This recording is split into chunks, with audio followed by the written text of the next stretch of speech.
नमस्कार. जय भीम जय शिवराय मित्रांनो. आज या व्हिडिओच्या माध्यमातून एक महत्त्वपूर्ण माहिती बघणार आहोत. शिक्षक आणि शिक्षक भरती या अनुषंगाने आपल्या सगळ्याला माहिती आहे, राज्यामध्ये सध्या कंत्राट शिक्षक भरती आणि सध्याच्या स्थितीला राज्यामध्ये सेवानिवृत्त शिक्षकांच्या पदभरतीला प्रचंड उधाण आलेलं आहे.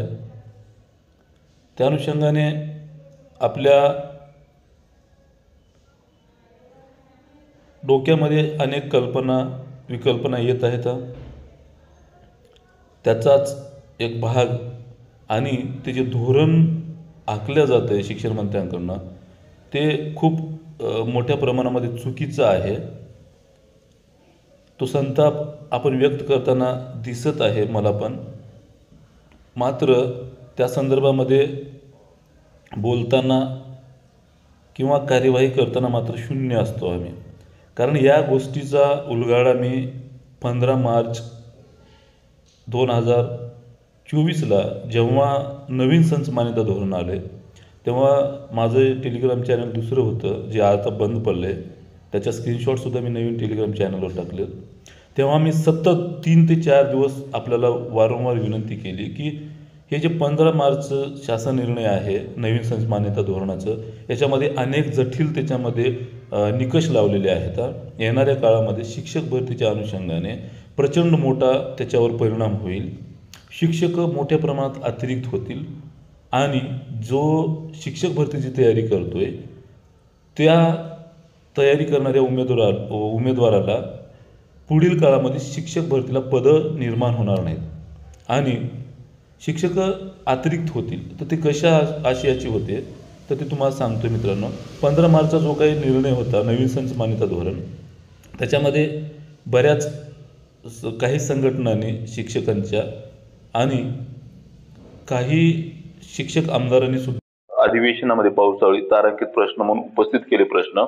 त्याच्यात लवचिकता देण्याचा प्रयत्न सुरू होता. मात्र शिक्षण मंत्र्यांनी फक्त मुख्याध्यापकांचे जे काही 25,000 पदं अतिरिक्त होणार आहेत शाळेला मुख्याध्यापक देण्याच्या अनुषंगाने त्याच्यामध्ये विचार विनिमय करण्यासाठी जो काही प्रस्ताव अहवाल आहे ते आयुक्तांना अहवाल मागवलेला आहे त्या संदर्भात.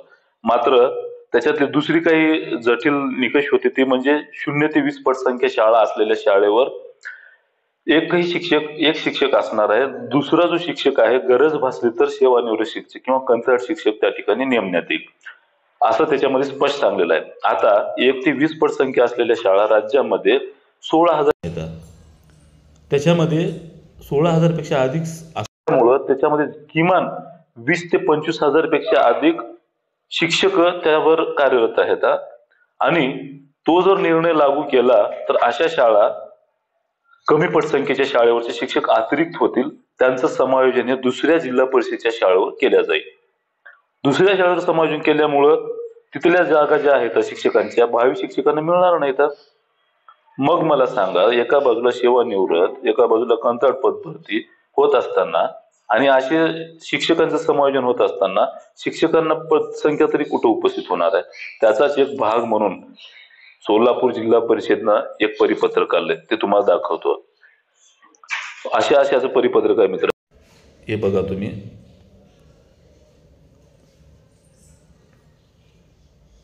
इथे लक्षात येत असेल तुम्हाला हे परिपत्रकाची जी काही तारीख आहे हे संदर्भ.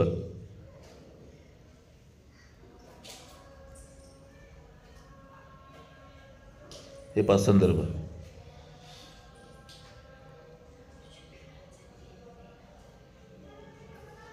हे दिसते का तुम्हाला?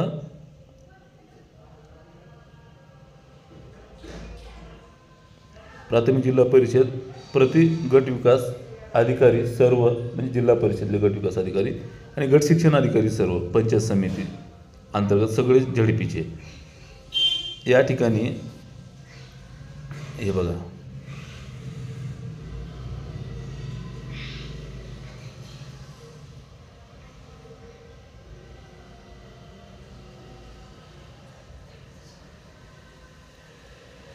तुम्हाला दाखवतो.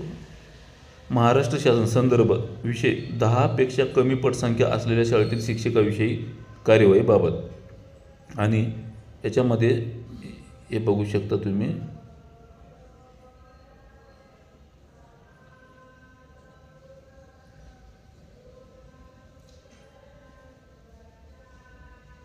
महाराष्ट्र शासन शालेय शिक्षण व क्रीडा विभाग यांचे शासन निर्णय दिनांक 15 मार्च 2024 हे सांगतो तुम्हाला. संदर्भ जो आहे, ही जी कार्यवाही होणार आहे, ती कार्यवाही जी होणार आहे ना, तर ते या पत्राच्या अनुषंगाने होणार आहे. आलं लक्षात.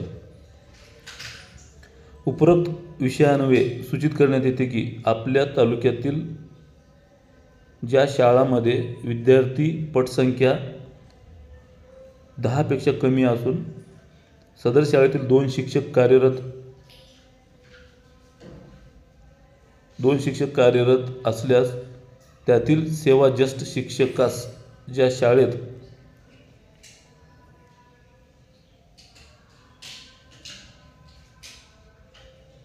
शिक्षकांची अत्यंत गरज आहे अशा शाळेमध्ये तात्पुरत्या स्वरूपात समायोजित करावे. तालुक्यातील एकही शाळा शिक्षकाविना नसेल याची दक्षता घ्यावी. CEO जिल्हा परिषदेचं पत्र आहे. मुख्य कार्यकारी अधिकारी मनीषा ओहोळ मॅडम, जिल्हा परिषद सोलापूर. आणि त्याचा जो काही तक्ता दिलेला आहे, कशा पद्धतीने ती माहिती घ्यायची, कार्यवाही करायची, अशा पद्धतीच्या विद्यार्थ्याची कमी पटसंख्या असलेल्या शिक्षकांच्या समायोजनाबाबत सोलापूर झडपी. 10 पेक्षा कमी पटसंख्या असलेल्या शाळेचे नाव. 30 जून 2024 रोजीची पटसंख्या, कार्यरत शिक्षक संख्या. त्यानंतर मग शिक्षक असल्याने तात्पुरते समायोजन केलेले 1 नंबर, म्हणजे हे सूची आहे. समायोजित शाळा विस्तारित माहिती, अशा आशयाचं त्या ठिकाणी माहिती मागवण्याचं निकष जे आहेत ते अशा पद्धतीने दिलेले आहेत. तर मित्रांनो, फक्त ही कार्यवाही सोलापूर जिल्हा परिषदला जर झाली असेल तर अशी पूर्ण महाराष्ट्रातील सगळ्या जिल्हा परिषदमध्ये ही कार्यवाही होणार आहे. पर्यायानं या कारणानं राज्यातील सगळ्या जिल्हा परिषदेची माहिती घेतल्याच्यानंतर जे 10 पटसंख्येपर्यंतची शाळा आहेत, तर त्या अशा शाळेवरचे सगळे शिक्षक आता अतिरिक्त होतील. त्यांचं जवळच्या शाळेत समायोजन होईल, जिथे रिक्त पदं असतील तिथे. आणि पर्यायानं येणाऱ्या शिक्षक भरतीमध्ये नवीन शिक्षक भरतीसाठी पद निर्मिती होणार नाही. त्यामुळे या निर्णयाला जास्तीत जास्त विरोध करणं महत्त्वाचं आहे. हे वारंवार सांगतो, मी पूर्वीही सांगितलं. येणाऱ्या काळात आपलं सहकार्य असेल तर या निर्णयाच्या विरोधात एक मोठा आवाज म्हणून किंवा आंदोलन, जे काही संवैधानिक मार्गानं किंवा न्यायालयीन मार्गानं सुद्धा लढाई करता येईल.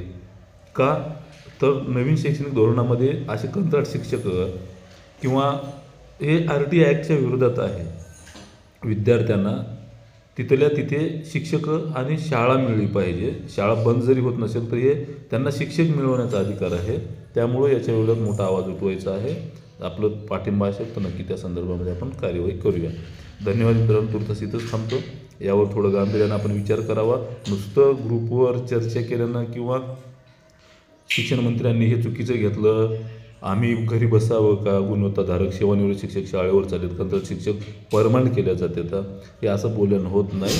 मूळ जे काही आहे ते शोधलं पाहिजे आणि त्यावर कार्यवाही केलं पाहिजे. तुम्ही तयार असाल तर मी नक्कीच यावर पाऊल उचलेल. धन्यवाद मित्रांनो. संदीप कांबळे यूट्यूब चॅनलला जर आपण नवीन असाल तर नक्की शेअर करा, सबस्क्राईब करा. धन्यवाद.